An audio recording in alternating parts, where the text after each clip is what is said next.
నమస్తే. ఇన్నాళ్ళు నన్ను సపోర్ట్ చేస్తూ, ఎంకరేజ్ చేస్తూ మీ ప్రేమని నాకు అందిస్తున్న ప్రతి ఒక్కరికి కృతజ్ఞతలు. అలాగే ఈ వీడియో కూడా ఖచ్చితంగా మీకు ఉపయోగపడుతుంది. లైక్, షేర్ అండ్ సబ్స్క్రైబ్ చేసి మీ సపోర్ట్‌ని నాకు అందించండి. అలాగే ఈ వీడియో పట్ల మీకున్న అభిప్రాయాన్ని కామెంట్ సెక్షన్‌లో కామెంట్ చేసి తెలియజేయండి. ఇప్పుడు వీడియోని చూద్దాం. నమస్తే, వెల్కమ్ టు అవర్ ఛానల్. నేను పద్మిని. ప్రస్తుతంతో పాటు ప్రముఖ ఆధ్యాత్మికవేత్త, జ్యోతిష పండితులు, అమ్మవారి సేవకులు, దత్త గణపతి ఉపాసకులు మురళీధర శర్మ గారు ఉన్నారు. మాట్లాడదాం. మురళి గారు నమస్తే. మహాదేవ శ్రీమాత్రే నమః. మాస ఫలితాల్లో భాగంగా జూన్ మాసం ఎలా ఉండబోతుంది ద్వాదశ రాశుల వాళ్ళకి అనేది ఖచ్చితంగా తెలుసుకోవాలని ఉంది. ఎందుకంటే గ్రహ సంచారం అంటే చాలా జరుగుతూ ఉంది కాబట్టి అటు గురుగ్రహం ఎలాగో చెప్పారు, గురుగ్రహం మార్పు రీత్యా మీరు వచ్చేటటువంటి ఫలితాలు ఏంటో ఆల్రెడీ చెప్పారు. మాస ఫలితాల్లో భాగంగా ఎలా ఉండబోతోంది జూన్ మాసం ద్వాదశ రాశుల వాళ్ళకి? తప్పకుండా ఈ యొక్క 6వ నెలలో కుజుడు ఎస్పెషల్లీ మనకు మీనంలో నుండి కుజుని యొక్క ఇంటిని అంటే ఈ యొక్క మేష లగ్నాన్ని కానీ మేష రాశిని కానీ ఈ యొక్క శని భగవానుడు తన ఎక్స్ట్రా లుక్ ద్వారా వీక్షిస్తూ ఉన్నాడు. కనుక కుజుడు మీకు ఇచ్చేటువంటి రిజల్ట్ శని భగవానుడి ద్వారానే తన ఇవ్వమంటేనే ఇస్తాడు. కనుక ల్యాండ్ ఇష్యూస్ కానీ, ఏవైనా రియల్ ఎస్టేట్ వ్యాపారం కానీ, కోర్టు సంబంధిత విషయాలలో కానీ కాస్త మీ జాతక పరిశోధన చేసుకున్న తర్వాతనే ముందుకు వెళ్ళండి. ఎందుకంటే ఏదో బాగుంది బాగాలేదు అని చెప్పారు కదా అని చెప్పి గుడ్డిగా వెళ్లకుండా ఖచ్చితంగా మీ డేట్ ఆఫ్ బర్త్, పుట్టిన సమయంలో దశ ఏం నడుస్తుంది, అదేవిధంగా ఈ కుజుడు ఎక్కడున్నాడు అనే విషయాన్ని చూసుకొని ముందుకు వెళ్ళాలి. ఎందుకంటే మీ జాతకంలో కూడా శని చూపు ఒకవేళ కుజుడి మీద ఉన్నట్టయితే మామూలుగా ఉండదు, మీకు చాలా ఇబ్బంది అవుతుంది. ఇది అర్థం చేసుకొని మీరు ముందుకు వెళ్ళండి. ఇక శుక్ర, బుధ, సూర్యులు ఎక్కడ ఉండబోతున్నారు? వీరు మనకు వృషభము, అదే విధంగా మిథునంలో ట్రావెలింగ్ ఉంది వీరికి ఈ 1 మంత్ లో. కనుక వీటి వలన కూడా జరిగేటువంటి ప్లస్లు మైనస్లు మనం ఈ యొక్క వీడియోలో తెలుసుకుందాం. తప్పకుండా. మరి ఈ జూన్ మాసంలో ద్వాదశ రాశుల వాళ్ళకి ఎలా ఉండిపోతుంది ఇప్పుడు తెలుసుకుందాం. ముందుగా మేష రాశి వారికి ఎలా ఉండిపోతుందండి? తప్పకుండా అమ్మా. మరి ఇక కుంభరాశి వారికి ఈ మాసం అంతా ఎలా ఉండబోతోంది మురళి గారు? తప్పకుండా అమ్మా.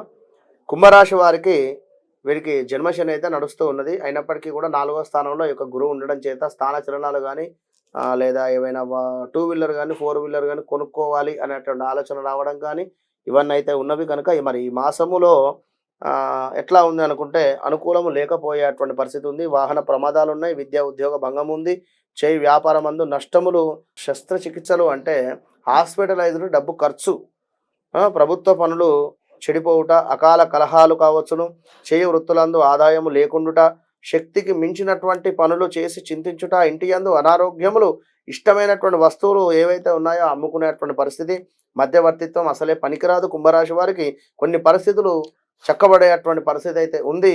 మరి ఆలోచనలో మార్పు వస్తుంది, ఖర్చులు విపరీతంగా ఉండేటువంటి పరిస్థితి అయితే ఉంది. ఈ యొక్క జూన్ నెలలో చాలా జాగ్రత్తగా మాత్రము ఉండాలి అని చెప్పి చెప్పడం జరుగుతూ ఉన్నది ఈ యొక్క కుంభరాశి వారికి. మరి యొక్క కుజుని మార్పు వలన మీకు 3వ స్థానంలో కుజుడు, అదేవిధంగా శని మీ జన్మలగ్నం నుండి 3వ స్థానం మీద పడడం చేత ముఖ్యంగా మీకంటే చిన్నవారు, తమ్ముడు కానీ చెల్లెతో కానీ విభేదాలు ఏర్పడేటువంటి పరిస్థితి అయితే ఉంది. వారితో ఏమైనా ఆర్థిక లావాదేవీలు ఆల్రెడీ జరిగి ఉన్నట్టయితే ఇప్పుడు గొడవలు జరిగేటువంటి పరిస్థితి అయితే ఉంది. అనూహ్య ఆరోగ్య సమస్యలు, అనూహ్య ధనప్రాప్తి ఉంది. కొంచెం జాగ్రత్తగా ఉండండి. ఇంకా కుజుని యొక్క దృష్టి ఈ యొక్క 6వ స్థానము, అదేవిధంగా 6వ స్థానం మీద ఉండడం చేత కొంత ధనధాన్య ప్రాప్తి, ఇష్టకార్యసిద్ధి, సభా గౌరవం ఉంటుంది. మరి మీ జాతకంలో కుజుడు కరెక్ట్గా తన పొజిషన్ లేకున్నట్టయితే మాత్రము కాస్త ఇబ్బందులు అయితే ఉంటాయి. ఆ విషయాన్ని గమనించుకోండి. ఎట్ ద సేమ్ టైం ఈ యొక్క కుంభరాశి వారికి మీకు 9, 10 స్థానాలను కూడా ప్రేరేపించేటువంటి పరిస్థితి ఉంది. 9వ స్థానంలో కుజుడు దృష్టి పడడం చేత వ్యవహార మాంద్యత, అధికారుల నుండి సమస్యలు, స్థాన చలనాలు, ఆరోగ్య క్షీణత ఉన్నది.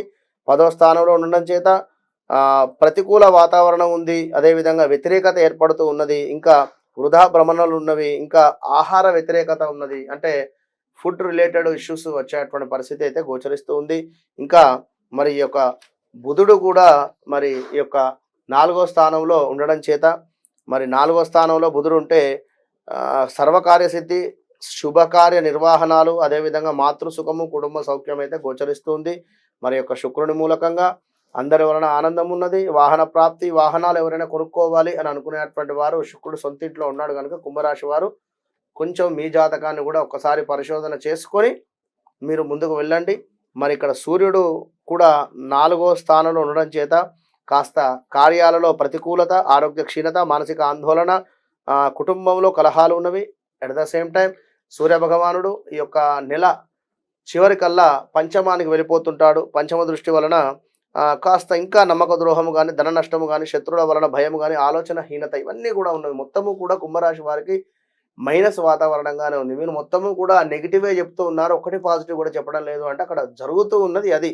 ఏలినాటి శనిలో ఉన్నారు, మీరు 2వ దశలో ఉన్నారు, మీ లగ్నంలో శని ఉన్నది అనేటువంటి విషయాన్ని గమనించుకోండి. ఒకవేళ శని భగవానుడు మీ జన్మ చాట్లో తులాలో ఉన్నట్టయితే అద్భుతమైనటువంటి ఫలితం ఉంటుంది. లేదా మీ పేరు మీ యొక్క ఈ యొక్క కుంభరాశిలో మనకు ఏవైతే నక్షత్రాలు వస్తాయో ఒకవేళ మీ పేరు ఆ యొక్క రాశులతో మొదలు కాకుండా వేరే రకంగా ఒకవేళ మీ తల్లిదండ్రులు పెట్టినట్టయితే, ఇప్పుడు ఉదాహరణకు మనకు ఈ యొక్క కుంభరాశిని తీసుకున్నట్టయితే